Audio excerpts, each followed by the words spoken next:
Source literally just woke me up at exactly 3:33 in the morning to give you this message. So, if you are part of the collective that has been trying to manifest more money and is confused as to why it's not working super easily for you, this could be one of the underlying causes. Hang with me for a minute because this is going to make a lot of sense, but I also want to explain how spirit gives me messages. So, very consistently, if there is a message that needs to get to you, I will start seeing things multiple times in a day around the same theme, different people, places, and things all talking about or showing me the same energetic theme.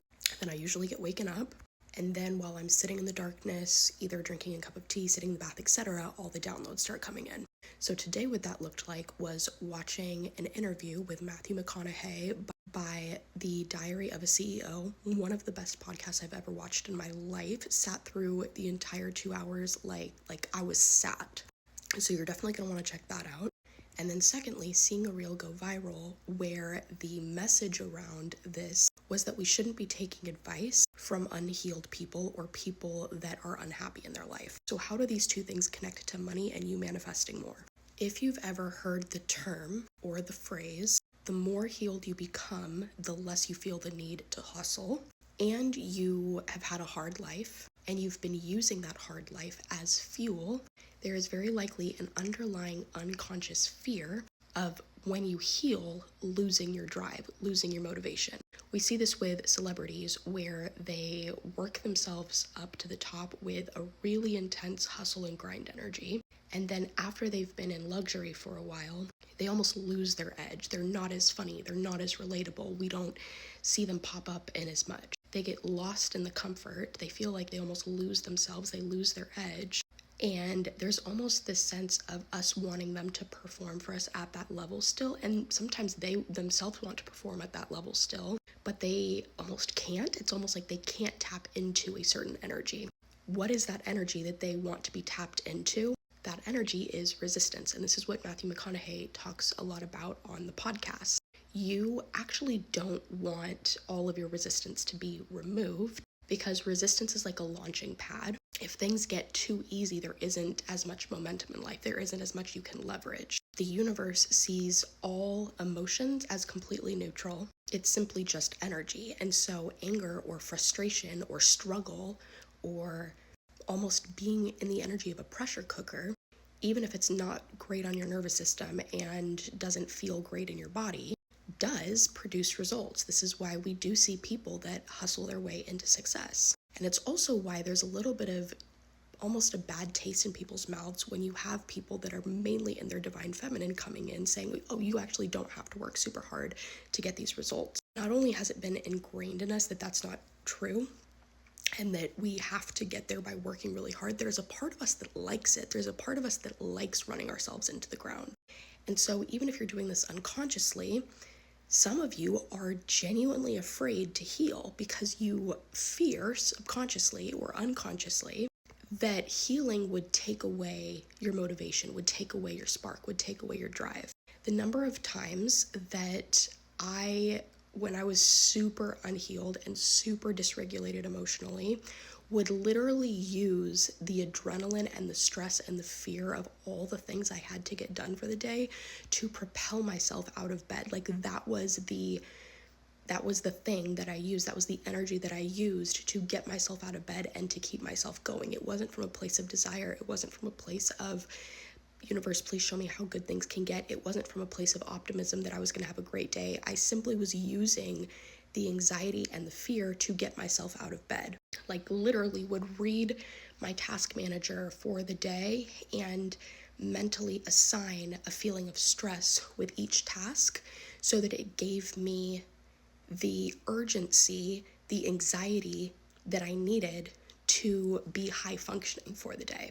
And of course, there's a part of you that if you've been in this energy for a while and you're burned out and you've been working really hard and you're not seeing the results, me saying, actually, there's another way where we can actually go in and energetically clear your money blocks, clear out some of that resistance so that what you're trying to manifest can actually have a clear pathway to fall into your life. The higher self part of you is excited, But potentially there's a shadow side to this where you actually don't want that. You actually want to be in this energy of resistance because you feel like that's what gives you your edge. It's almost like an identity crisis thing of like, who am I without my trauma? Who am I without my drive? Who am I without my hustle? And so the reel that popped up that people were arguing in the comments of, which I was actually surprised to see some of the names in the comments that were either defending or arguing against or pro the argument. The real basis was that we shouldn't be taking life advice from people that aren't healed themselves. And the reel was giving very specific examples, which I don't know if I agree with that, but literally screenshots of well-known people in the motivational speaking space that have been very open about the fact that they did not have good childhoods, that they are basically tapped out, that they're exhausted emotionally, but physically they've been able to push themselves to a point of monetary success. And so a lot of people ignore the burnout and just look at the monetary success and want to be like them and want to take their advice.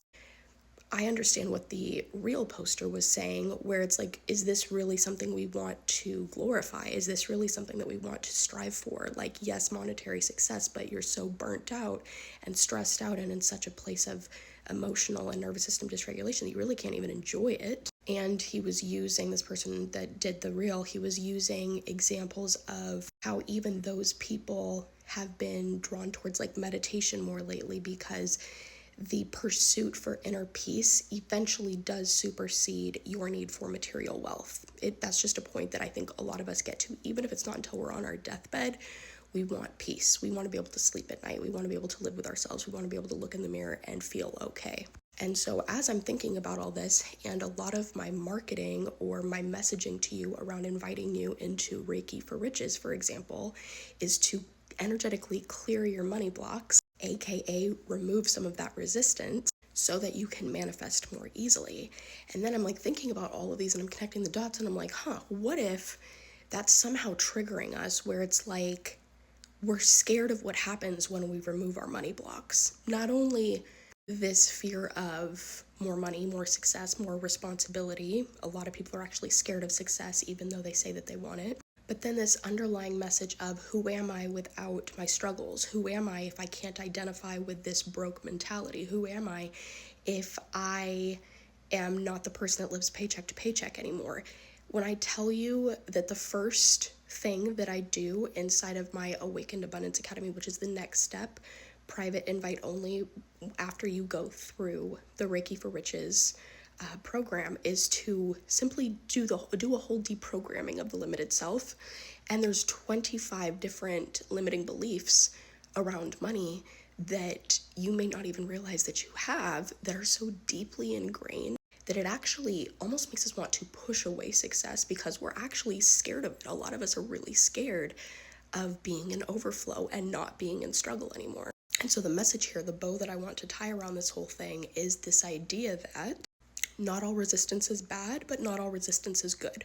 What I mean by this is it is fully possible for us to remove the negative resistance, the resistance that's creating a place of like a pressure cooker for your nervous system and limiting beliefs and a limited mindset. It's okay, and it's actually very healthy for us to go in and remove that so that the sky's the limit. And then use things like the pressure or the resistance towards the current version of ourselves actually wanting to pursue a higher version of ourselves, a higher version of a relationship with God, a higher version of the collective, a higher version of humanity, whatever your driving force is that can actually be very positive, using that resistance to propel yourself forward. Or even little things like we love being the underdog, right? Like we love when people hate us and go against us. Being able to use that and like prove people wrong, is that like the best way to like motivate yourself? No, but it's kind of fun as a human, right? To like feel like you're beating the odds. Like there are good forms of resistance that can show up, that we can leverage, that we can use. You don't have to stay in a place of being broke, being exhausted all the time, being really angry, being like attracted to the drama, the tea constantly. Like you don't have to use anxiety to force your nervous system to perform at a level where that's the only way you feel like success is available to you.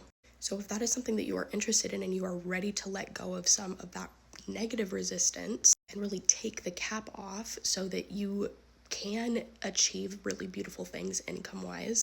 I'm inviting you to Reiki for Riches. Go ahead and check the caption for how you can get access right now, and let me know if this resonated.